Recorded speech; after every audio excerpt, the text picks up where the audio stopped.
Watkins, I mean, we did that every day. You know, I mean, we have people always coming to us. Either, I'll give you a prime example, people wanting to have their cases resubmitted to the grand jury, you know, after those cases had already been heard. It wasn't something that we felt like the law allowed us to do, so we didn't do it. But there were also situations when we decided to form the Conviction Integrity Unit. That wasn't popular.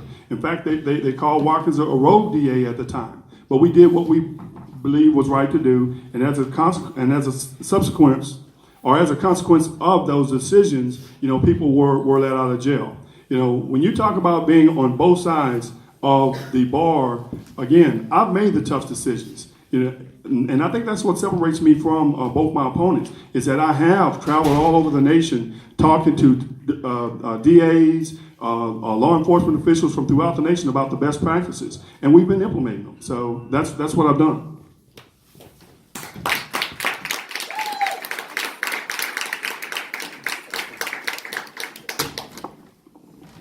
I'm going to give you all a small example. The mental health courts have been they've been starting these bond programs where they bring mental health people down to court, and and it's on the record, and they ask them questions to try and see if they can be released.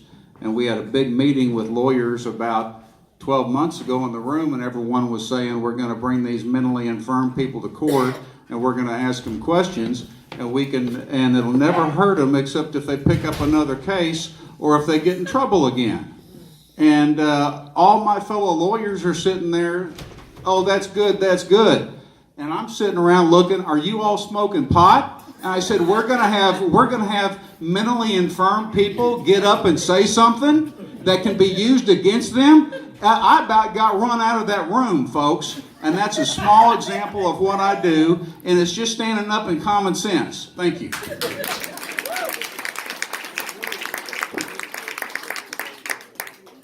What's your vision for the future of the judiciary, our judiciary system? What changes would you advocate for, and why? Thank you.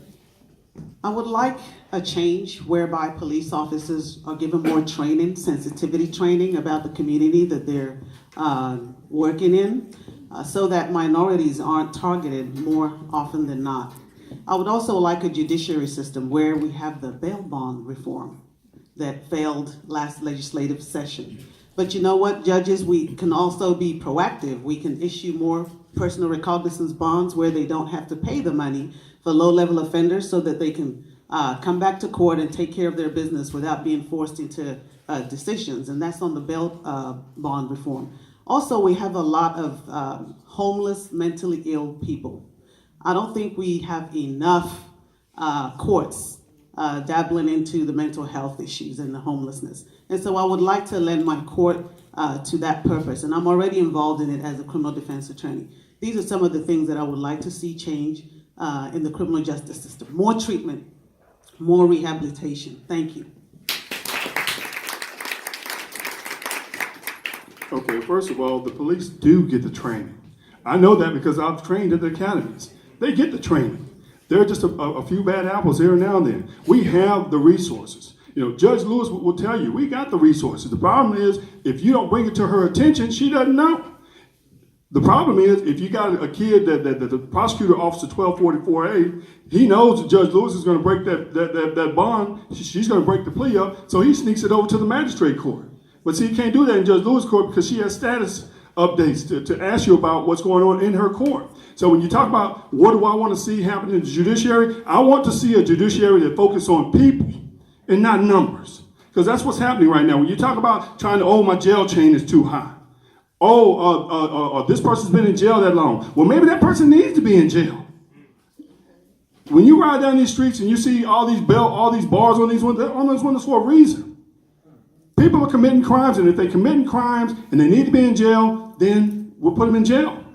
And keep them in jail until they come before a judge and show just cause why they should be released or why their bond is inadequate.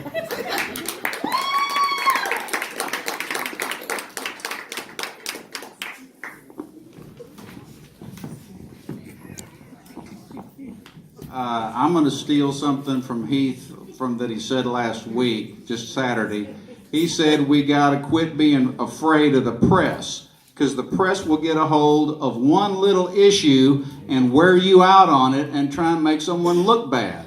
And a judge cannot run his court running scared. Okay, that's my little kudo to my friend Heath. But all I'm going to do, and I can't control all the judiciary. Okay, I can control my court and my court only. And the biggest problem there is young people screwing up and getting stuck with a felony. And I don't care if it's deferred adjudication or what, they are stuck with it forever. And I'm going to expand. There are many good programs. I'm going to expand my little program and make it where after 2 years of staying out of trouble and working, they've got a future. And if I can save 10, 20, 25% of the young people that come before me, I will be very proud. Thank you.